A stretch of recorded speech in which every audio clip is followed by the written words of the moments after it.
গল্পের নাম শুধু তোমার জন্য, পর্ব সংখ্যা 10, লেখা অনিশের সাথে। রাত 11টা বাজে। আদিত্য এখনও আনিতাকে আনব্লক করেনি, আর এফবি অ্যাকাউন্টেও নেই যে মেসেজ করবে। এত রাগ দেখানোর কি আছে? রাগ তো আমার করা উচিত, উল্টো মহারাজ রাগ করে নাম্বার ব্লক করে বসে আছেন। মনে মনে এসবই ভাবছে আনিতা। আনিতার ভাবনার ছেদ ঘটিয়ে মেসেঞ্জার টং করে শব্দ হলো। আনিতা ফোন হাতে নিয়ে দেখে রাতুল মেসেজ করেছে। আনিতা রিপ্লাই করে, হ্যাঁ বলো। সাইকোদের মতো কাজ কেন করেছো? বুঝলাম না। বুঝতে হবে না, কাটা হাতের পিক দাও। কেন? দিতে পারবো না আমি। আদিত্য দেখতে চাইছে, কিন্তু পরে পিক দিবা না, আরও রেগে যাবে। তারপর দেখবা আর আনব্লকই করবে না তোমার নাম্বার। আদিত্য তোমার সাথে? হ্যাঁ, এখানে আছে। ফোন করি তাহলে? করো। মেসেজটা দেখে সাথে সাথে আনিতা মেসেঞ্জারে রাতুলকে ফোন করে। একবার রিং হওয়ার পরই রাতুল রিসিভ করে। হ্যাঁ আনিতা বলো। আদিত্য কোথায়? তোমার সাথেই তো আছে, তাই না? হুম। দিব? হ্যাঁ প্লিজ দাও। ও রাগ করে কথা বলছে না আমার সাথে। আনিতার অস্থিরতা দেখে রাতুল মুচকে আসলো। সাথে আদিত্য ঠোঁট কামড়ে ধরে হেসে দিল নিঃশব্দে। রাতুল লাউডে দিয়ে কথা বলছিল, তাই আনিতার কথা আদিত্য শুনতে পারছে। আদিত্যই রাতুলকে বলেছে হাতের পিক চাইতে। আর ওই কথা শুনে মনে হলো পাগলিটা অনেকটা কেটেছে নিজের হাত। আর ও তো আনিতার উপর রেগে আছে, তাই নিজে চায়নি, রাতুলকে দিয়ে চাইছে। কিন্তু লাভের লাভ কিছুই হলো না। রাতুল সেই বলেই দিল আদিত্য চেয়েছে। রাতুল ফোনটা আদিত্যর দিকে এগিয়ে দিল। আদিত্য ফোন না নিয়ে বলে, ওর সাথে আমার কোনো কথা নেই, আর ওর উপর আমি রেগেও নেই। কেন কথা বলবো ওর সাথে আমি, যেখানে ও আমাকে বিশ্বাসই করে না? অন্য একটা মেয়ের কথা বিশ্বাস করে নিজের এত ক্ষতি করে, তার সাথে তো কথা বলার প্রশ্ন আসে না। অনিতা আদিত্যের বলা সব কথাই শুনল। বেশ খারাপ লাগছে ওর। সাথে আরোহীর উপর বেশ রাগ হচ্ছে। কেন বলতে গেল ওকে কথাটা? রাতুল অনিতাকে বলে, শুনলে তো, আদিত্য কথা বলতে চাচ্ছে না তোমার সাথে।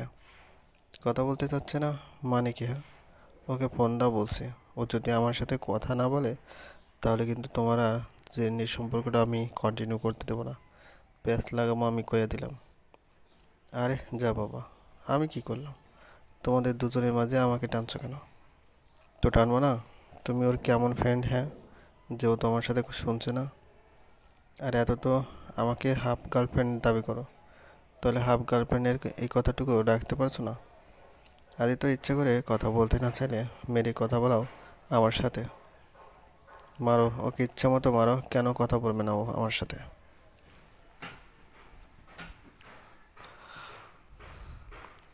সত্যি সত্যি মারবো, কিন্তু পরে আবার কান্নাকাটি করতে পারবো না কিন্তু।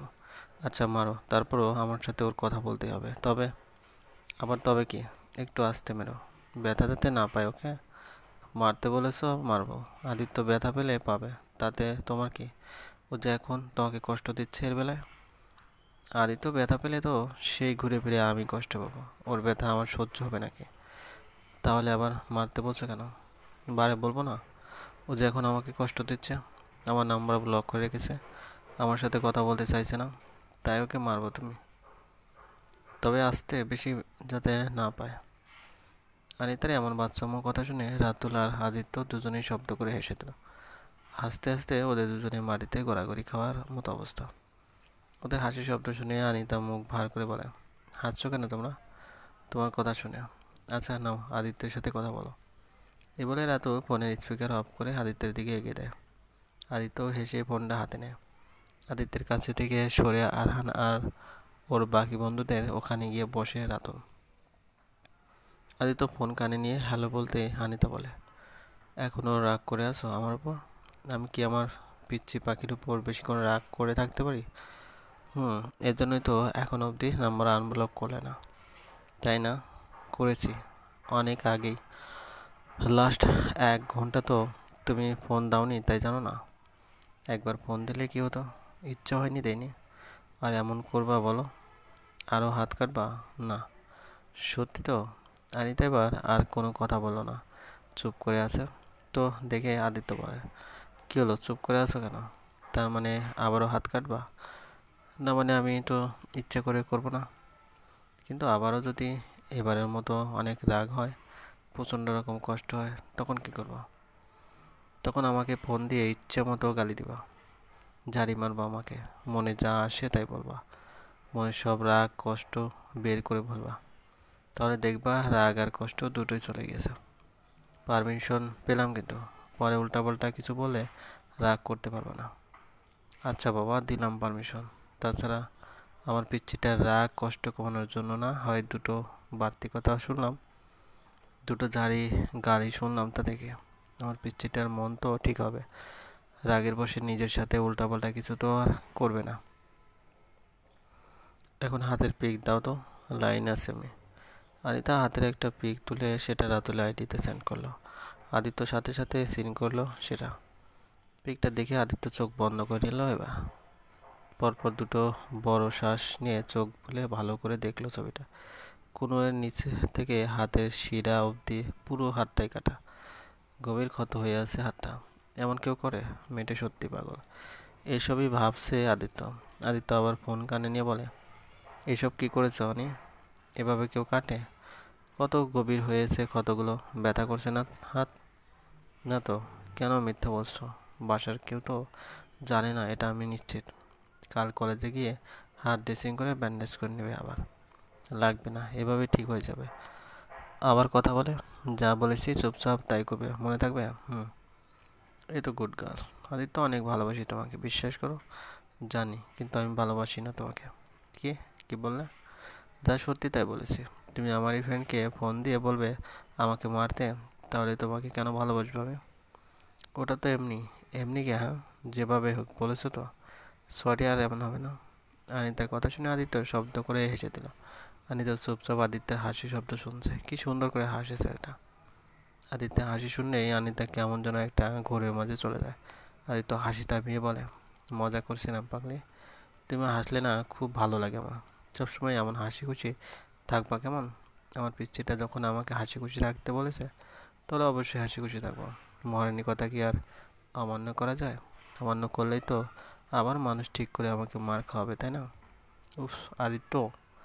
ওকে ওকে, আর বলছি না। হুম, মনে থাকে যেন। অবশ্যই। আনি, বলো। জানো আমি না পাগল হয়ে যাচ্ছি। কেন?